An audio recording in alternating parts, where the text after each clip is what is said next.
Halo semuanya, kembali lagi di Babysik Channel. Belajar biologi semakin asik tentunya bersama Kak Edi. Oke, nah kembali lagi nih bersama Kak Edi ya di Babysik Channel. Nah kali ini Kak Edi akan ngebahas materi kelas 11 ya, lanjutan dari organel sel yang kemarin ya. Jadi hari ini kita bahas tentang osmosis. Kak, kenapa harus bahas osmosis? Kenapa yang difusi, yang lain-lainnya nggak dibahas? Karena memang kalau di soal latihan atau ujian, untuk transport sel, ini merupakan bagian dari subbab transport sel ya. Yang paling banyak dibahas memang osmosis. Bahkan nanti sampai kamu ujian UTBK alias SBMPTN, itu yang paling banget sering dikeluarin adalah yang tipe osmosis. Kenapa? Karena banyak banget penjelasan dan kejadian-kejadian yang dibahas di sana gitu ya. Nah, bagi kalian nih yang belum langganan di channel kakak, yuk langsung aja klik tombol subscribe-nya dan jangan lupa tekan tombol loncengnya ya. Dan biar kalian itu bisa langsung dapat updatean video terbaru dari Kak Edi di Babysik Channel. Langsung aja, yuk kita mulai. Osmosis. Osmosis ini merupakan salah satu jenis dari transport yang jenisnya adalah transport pasif. Jadi dia merupakan transport pasif. Kalau dikatakan dia transport pasif berarti dia tidak menggunakan ATP. Jadi dia tidak menggunakan ATP. ATP itu nama lainnya adalah energi gitu ya.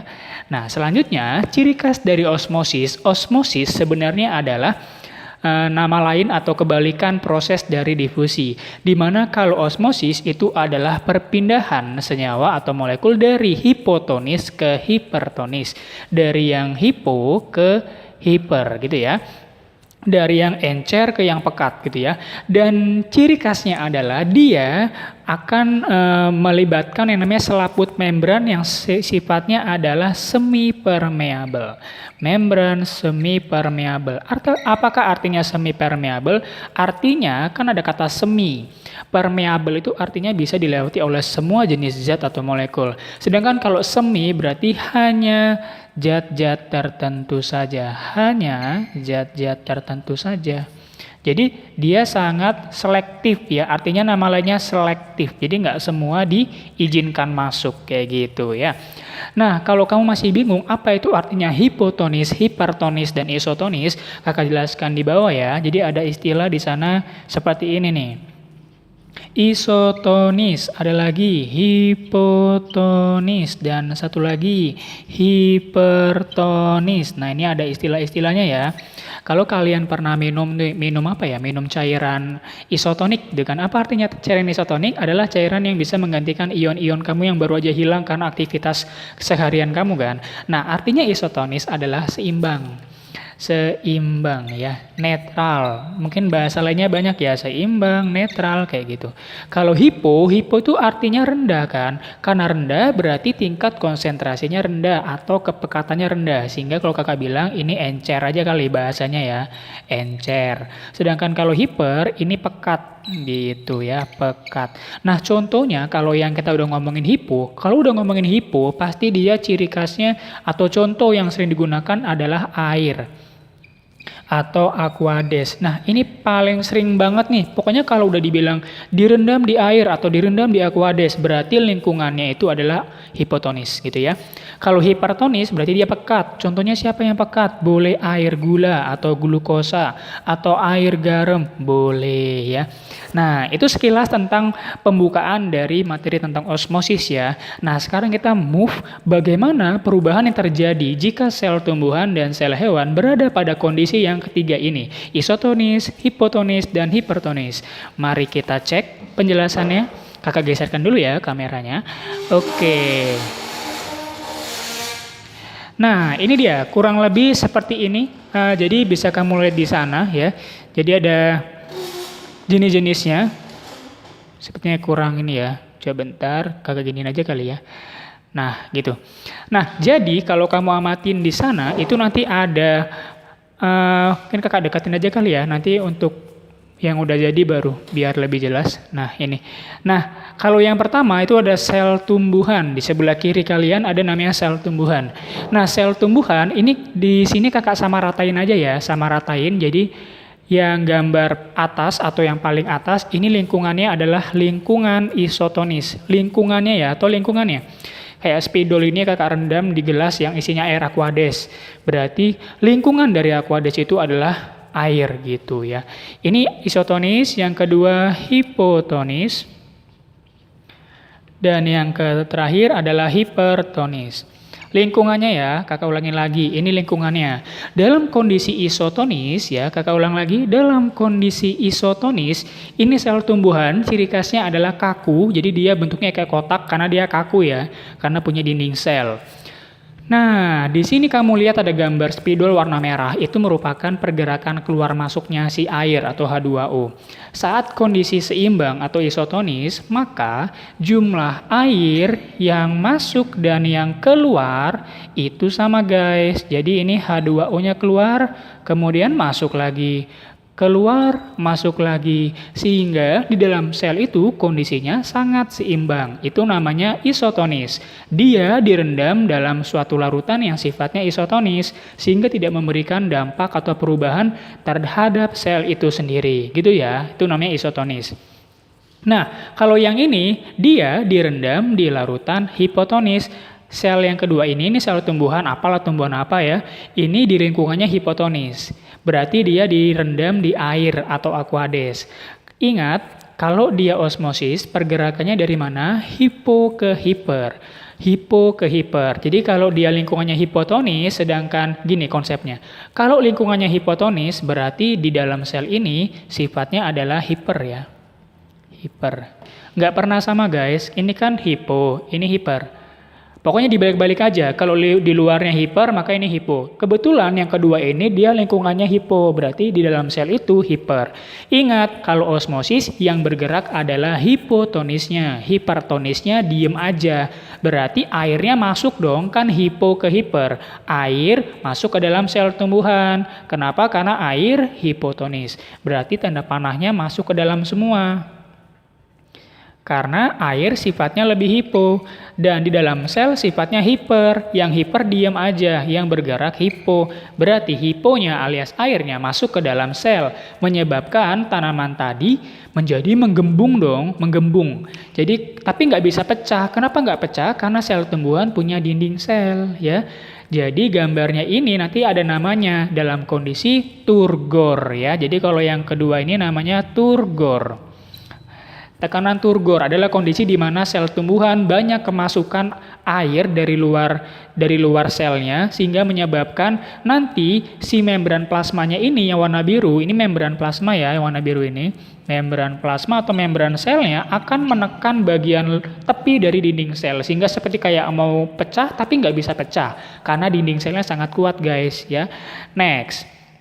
Sekarang kita bahas yang dalam kondisi hipertonis. Kalau luarnya hipertonis, kakak ulangin lagi. Kalau luarnya hipertonis berarti ininya apa? Hipo, betul sekali. Jadi kalau luarnya hiper, maka dalamnya adalah hipo. Ingat osmosis pergerakannya dari mana? Dari hipo ke hiper. Karena yang hipo adalah selnya, berarti sel itulah yang mengeluarkan air. Berarti airnya keluar guys.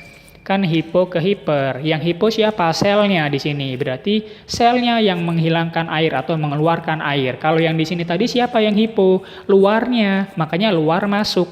Karena yang luar yang hipo. Kalau yang di bawah yang hipo siapa? Selnya. Otomatis selnya mengeluarkan air gitu guys ya. Karena sel ini kebanyakan kehilangan air atau kehilangan banyak air dari dalam selnya, sehingga menyebabkan yang warna biru tadi ini atau nama lainnya membran plasma atau membran sel itu akan lepas dari dinding selnya. Dan peristiwa ini disebut dengan peristiwa plasmolisis gitu ya. Plasmolisis. Nah gitu guys ya. Jadi itu yang untuk sel tumbuhan tuh. Next, sekarang kita bahas yang sel hewan. Kalau yang sel hewan kakak rasa dia hampir sama ya. Sel hewan itu hampir sama penjelasan dari yang tadi awal. Dalam kondisi normal, yang namanya kondisi normal atau dalam kondisi, kakak tulis lagi deh biar kamu jelas ya. Lingkungannya isotonis. Sel ini direndam dalam larutan yang sifatnya isoton. Berarti kalau dia sifatnya isoton berarti seimbang dong. Air yang masuk atau air yang keluar itu nanti jumlahnya sama. Ya, betul sekali ya. Jumlahnya sama sehingga dia seimbang. Jelas ya? Next. Sekarang bagaimana ceritanya kalau sel hewan itu direndam dalam larutan yang hipotonis. Jadi dia misal nih sel hewan direndam di dalam air aqueous berlama-lama gitu kan. Berarti kalau luarnya itu hipotonis, di dalam sel ini berarti sifatnya lawan dari hipo. Siapa? Hiper. Iya, benar sekali, hiper. Tadi gimana ceritanya kalau osmosis? Pergeraknya dari mana ke mana? Dia dari hipo ke hiper. Yang hipo siapa? Di luar. Berarti dari luar masuk ke dalam, gitu ya. Dari luar, panahnya ke dalam dong. Kan yang hipo di luar, bukan di dalam. Gara-gara airnya banyak yang masuk nih, airnya masuk semua nih ke dalam sel hewan. Terus gimana, Kak? Dia akan menggembung, sama kayak sel tumbuhan tadi nih menggembung. Cuma bedanya gara-gara sel hewan tidak punya dinding sel, kakak ulang, sel hewan tidak punya dinding sel sehingga menyebabkan selnya itu pecah atau bocor. Jadi namanya lisis atau bahasa lainnya pecah. Nah gitu ya. Next, sekarang kalau gimana kalau sel hewan direndam di larutan yang hipertonis? Apa yang akan terjadi kalau luarnya hipertonis? Berarti di dalamnya apa? Hipo, ya enggak? Berarti airnya gimana? Hipo ke hiper. Yang di dalam hipo, berarti dari dalam keluar. Karena hipernya di luar, hipo di dalam. Berarti hipo ke hiper, airnya keluar, ya kan? Airnya keluar. Kalau airnya keluar gimana, Kak? Ya selnya akan keriput dong, alias kehilangan banyak air. Dan membran-membran selnya akan mengalami pengkerutan atau nama lainnya kontraksi. Membran selnya atau membran plasma dari sel hewan akan mengalami pengkerutan atau kontraksi yang berlebihan. Nah, namanya itu adalah krenasi gitu. Nah, gitu guys. Jadi untuk penjelasan dari transport sel yang jenis apa ini? Jenis osmosis kurang lebih seperti ini ya. Jadi kalau kakak review dikit ya guys. Jadi ada nanti jenis-jenis osmosis yang dikaitkan dengan sel hewan maupun sel tumbuhan ya. Ingat konsep dari osmosis yang ini. Osmosis adalah pergerakan dari yang namanya hipotonis atau dari encer ke yang pekat atau nama lainnya hipertonis. Dan nanti akan ada yang namanya pergerakan dari hipo ke hiper. Konsepnya pahami hipo sama hiper. Jika lingkungannya ini hipo, kayak ini nih, ini kan hipo ya, ini hipo lingkungannya, hipo. Hipo, kalau dia lingkungannya hipo, maka di dalam selnya ini pasti hiper. Pergerakannya hipo ke hiper. Yang di luar siapa? Hipo. Di dalam siapa? Hiper, yang barisan kedua ya. Berarti hipo ke hiper, luar ke dalam, makanya airnya masuk. Kalau yang bawah, lingkungannya hiper. Berarti di dalam selnya apa? Lawan dari hiper, hipo. Sekarang yang bergerak siapa? Hipo ke hiper. Yang hipo sekarang di dalam. Berarti pergerakannya dari dalam ke luar. Dari dalam ke luar. Berarti airnya keluar gitu ya. Dan namanya udah ada masing-masing gitu ya. Kalau kehilangan air apa? Kalau kelebihan air apa? Kalau pada sel tumbuhan apa? Kalau pada sel hewan apa? Gitu ya. Jadi untuk memudahkan kalian, coba kalian pahami dulu penjelasan tentang yang osmosis ini dulu. Karena setelah ini, atau mungkin di next video, kakak akan bahas tentang yang namanya osmoregulasi pada ikan air tawar sama ikan air laut. Cuman sebelum ke sana, kalian harus paham dulu tentang ini dulu. Perbedaan osmosis pada sel tumbuhan dan sel hewan, namanya apa. Oke? Jangan lupa untuk selalu klik tombol subscribe-nya dan klik tombol like-nya biar kakak makin rajin banget upload video ya. Jangan khawatir untuk penjelasan apa itu turgor plasmolisis. Kalau kalian belum jelas akan kakak tuliskan bahasa bakunya itu di deskripsi. Jadi santai saja ya. Oke, cukup dulu penjelasan dari Kak Edi. Sampai jumpa di next video Babysik Channel, belajar biologi semakin asik tentunya bersama Kak Edi. Bye-bye.